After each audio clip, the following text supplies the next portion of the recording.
ඔබතුමාගේ එක්ස්පීරියන්ස් එක අනුව මේක වාස්තු සිද්ධාන්ත වලින් පෝෂිත ඉඩමක්. නැත්තම් මේක ගේ හැදුවොත් ගොඩ යන්න පුළුවන් ඉඩමක්. නැත්තම් ඔබට කිරි ඉතිරෙන ඉඩමක් මේක කියලා වාස්තු විද්‍යාත්මක සුබ ලක්ෂණ වලින් පිරිච්ච ඉඩමක් අපි කොහොමද හඳුනගන්නේ? ඔය ඉස්සරින්දම කියන රතු පස තියෙනවා නම් හොඳයි. ඒක ඇත්ත කතාව. මොකද ෆවුන්ඩේෂන් එකේට යන මුදල බේරෙනවා. ඒ වගේම කියනවා ඔය පූජනීය ගස් තියෙන්නේ. ඒ තියෙන ඉඩම් එච්චර හරි නැහැ කියන එක. කියන්නේ බෝ ගස් වෙන්න පුළුවන්, නුග ගස් වෙන්න පුළුවන්. ඒවද? ඇහැටු ගස් වෙන්න පුළුවන්. ඒක හේතුව තමයි ඒවා මුල් මහා තඩි මුල් යන්නේ ඈතක් පිටේට යනවා. සහ රූස්ස ගස් විදිහට හැදෙනවා. රූස්ස ගස් විදිහට හැදෙන්නේ. අනිත් එක තමයි ඒ ආවට පොළවත් ටිකක් එච්චර සාරවත් නැහැ. ඒවා යට වෙලා ඒ වගේ ඉඩම් බලන්න ගස් කපපු අනිවාර්යෙන්ට ෆවුන්ඩේෂන් ඩීටේල් එක වැඩි. තව මොනවද තියෙන්නේ? ඒ වගේම තමයි අපි ගත්තොත් එහෙම හොඳයි මෙන්න මේක හොඳයි ඉඩම කියලා අපිට පේනවා.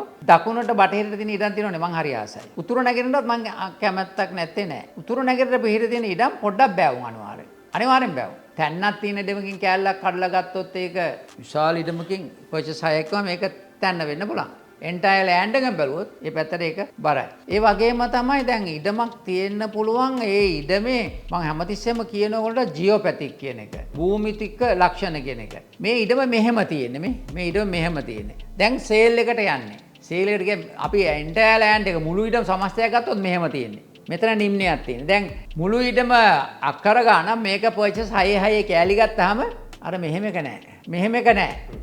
පොඩි නැම්මක් තියෙන මේ පැත්තෙන් නැම්මක් තියෙන මෙතන ඔහම තමයි තියෙන්නේ. අන්න එහෙම ඉඩම් ගන්න එපා කියලා මම කියලා තියෙනකොට. එහෙම ගත්තොත් එහෙම සදාකල් අසනීප තත්ත්වයෙන් තමයි ඉන්නේ. මොකද හේතුව පොළවේ යට තියෙන වතුර දුවන කරන්ට් එක වේව්ස් වල බලය අපිට ඒ තරම් හොඳ නැහැ. ඒ නිසා ඒක පරිස්සම් වෙන්න ඕන. හොඳ ඉඩමක් වොත් සමතලා වෙන්න ඕන. පොළව ශක්තිමත් භාවයෙන් යුක්ත වෙන්න ඕන. පාර හොඳට තියෙන්න ඕන. වතුර ගලන ඒවරෙමින් අපි අයින් වෙන්න ඕන. අහල පහල ඉන්න අයත් හොඳ මිනිස්සු වෙන්න ඕන. Tamanට යටිතල පහසුකම් පහසුවෙන්ම ගන්න පුළුවන් වෙන්න ඕන. ඒ වගේම වැහි වතුර වලින් කිසිම කරදරයක් වෙන්න බෑ. ඒ වගේම තමයි දැන් අවට ඉඩම් ගෙවල් හදලා තියෙනවා. ඒගොල්ලෝ බ්ලයින්ඩ් ගහලා තියෙන ඔක්කොම. ඒතර අපි හිර වෙනවා වගේ. එහෙම නැති ඉඩමක් වෙන්න ඕන.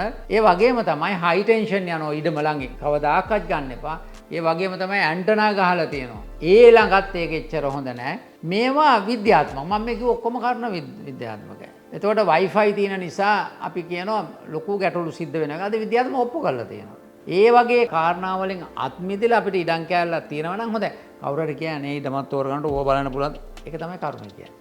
දැන් හොඳට බලන්න තේරිච්චම ඉඩමක් තිබිලා කියලා කවුරු හරි අරගන්නව නේද? ඒ මනුස්සයා විඳින වේදනාව බලන්න. එයාට ගේ හදාගන්න විදියක් නැහැ. අද එනෝ බාස්ලා හෙට එන්නේ නැහැ. දැන් රුපියල් ලක්ෂ 3න් කරන් තියෙන ලක්ෂ 5ක් යනවා. ගේ බාගෙට හදාගෙන ඒමම ඉන්නවා. මේවා ඒ ඉඩම් වලට ඒක ඇතුළටම තියෙන එකක්. මිනිස්සු ප්‍රතික්ෂේප කරන්නේ නිකන් නෙමෙයි. ඒක තමයි සෙන්ස් එක.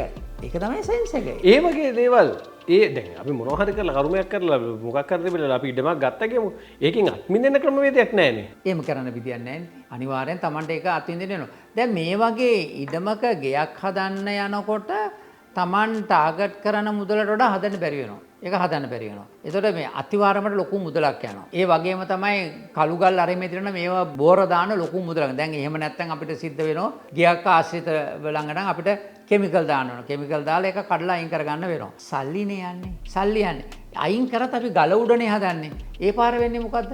টয়ලට් පිටයක් හදාගන්න බෑ. ඉඳක් හදාගන්න බෑ. ওই ප්‍රශ්නේ ප්‍රායෝගික නැද්ද? ප්‍රායෝගිකයි. ප්‍රායෝගික ප්‍රශ්නයක් ඒතකොට. අනිත් එක තමයි දැන් අපි ගෙයක් හදනකොට මේ ගේ හදන්න අපි මුදලක් තීරණය කරගන්නකොට මේ තීරණය මුදලේ තියෙන ප්‍රමාණය අනුව අපි හිතනවා මෙන්න මේ ගාණෙන් අපිට මේ කොටස හදාගන්න ඉවර වෙන්න ඕන කියලා. නමුත් මේ තියෙන බාධක නිසා අද පස් ටිකක් ගන්න කොච්චර අමාරුද? කොච්චරමද පස් එක? අනිත් එක තමයි අපි කන්දක් වගේ එකක් අරගෙන ඒ කන්ද ඇහැල අපිට ගෙයක් හදන්න අරකයි. ස්වභාවිකව පිහිටි ක්‍රමයටම තමයි අපි ගේ හදා ගන්න ඕන. එතෙන්දී අපිට අරව කපන්න වෙන්නේ මොකද? ස්වභාවිකත්වයට විරුද්ධයි. ඒ නිසා වෙන්නේ මොකද? අපි පාරෙන් යට යනවා. කන්දෙන් යට යනවා. ඊළඟ මනුස්සයා ගේ හදුවා ඒ මනුස්සයාගේ ගේ තියෙන උඩ. අපේ ගේ යට වෙනවා. හුලඟන්නේ නැහැ. එළියන්නේ නැහැ. ගේ අසාර්ථකයි.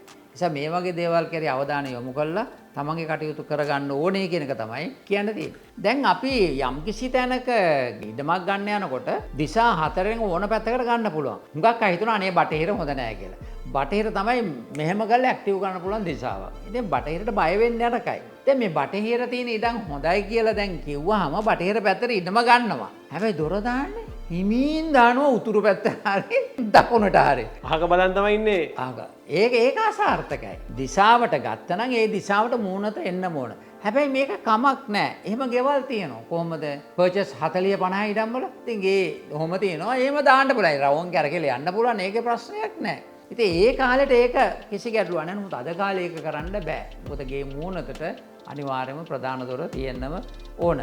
සමහර තැන්වලදී කොට ගන්න රජමත ඔය තුම්බන් හන්දියේ ඉඩම් හොඳ නැහැ කියනවා. ඒ වගේම තමයි සමහරලාට ඔය ඉපැරණි සොහොන් කොත් තියෙන ඉඩම් හොඳ නැහැ කියලා කියනවා. සමහරලාට දිරපු ගස් තියෙන ඉඩම් හොඳ නැහැ කියලා කියනවා. සමහරලාට ඉඩමේ කුට්ටි කරපු ඉඩමේ කොනේම ඉඩම් කැල්ලත් හොඳ නැහැ කියලා කියනවා. දැන් මේවා ඇත්තටම වාස්තුත් එක්ක ගලප ගත්තාම මේ වගේ සත්‍යතාවයන් තියෙනවද? වාස්තු කියන්නේ විද්‍යාත්මක දෙයක් නේ. උදේ අපි ගත්තොත් එහෙම කොනේම තියෙන ඉඩම් කෑල්ලේ තියෙනවනේ. කොනේම තියෙන ඉඩම් කෑල්ල ගත්තාම වෙලා තියෙන්නේ ඉස්සර කොනේ මේක කියලා ඉඩමක් නැහැනේ. ඔය කෑලි කැඩලා නැහැනේ. දැන් ඒ කෑලි කැඩුනේ මේ ළඟදීනේ දැන්. කෑලි කැඩුන නිසානේ දැන් මේක මේ බලපාන්නේ. ඒතකොට ඉස්සර තිබුණ නැති දේවල් දැන් මෙතන තියෙනවා. කොනේම කෑල්ලක් වුණොත් ආයි රිවර්ස් කරන්න තැනක් නැහැ ඉඩමේ.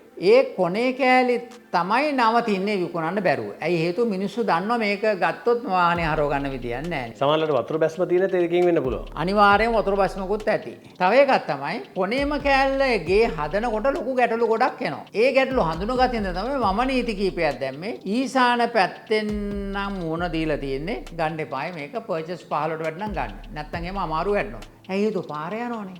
ඊසානෙන් පාර දාන්න බෑනේ. ඒ වගේම නිරිතට මූණ තියෙනවා නම් ගන්න එපා කිව්වා. හැබැයි පර්චස් 15ක් විතර නම් ප්‍රශ්නයක් නැහැ. අපිට මේකෙන් බේරගන්න දුවන්න පුළුවන්. ඇයි මාස්ටර් බෙඩ්රූම් දාන්න බෑනේ. ඔය දැන් මම දසුන් එනකොට මම අහගෙන හිටියනේ ඔන්ලයින් මම වැඩ කරේ ඊශ්‍රායල් ඉන්නේ. ඒ මනුස්සයා අවුරුදු 20ක් තිස්සේ ඊශ්‍රායල්. එයා බාගෙට හදලා තියෙනගේ මං ගත්ත හැටි ඇහුවා මේ ඔයා කොයිද පිටරට ඉන්නේ ඊශ්‍රායල් ඉන්නේ මං කිව්වා රයිට් ඉතින්. ඔයා අවුරුදු කීයක් තිස්සේ ඉන්නවද කියලා. සර් අවුරුදු 20ක් තිස්සේ. මං කොහෙද ඔහොමම තමයි.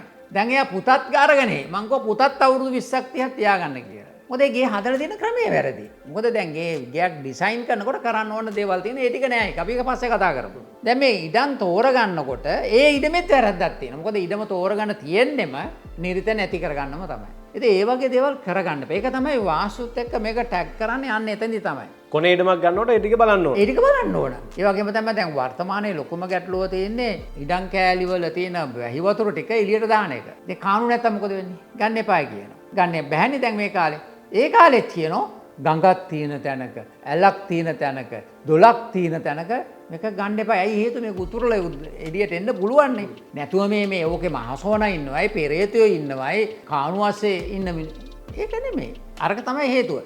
නමුත් එහෙම කිව්වොත් නේද මිනිස්සු බය වෙන්නේ. එහෙම කිව්වොත් තමයි බය වෙන්නේ. නැත්තම් අනිත් විදිහට කිව්වොත් අනිවාර්යයෙන්ම ගන්නවා. අනිවාර්යෙන් ගන්නවා.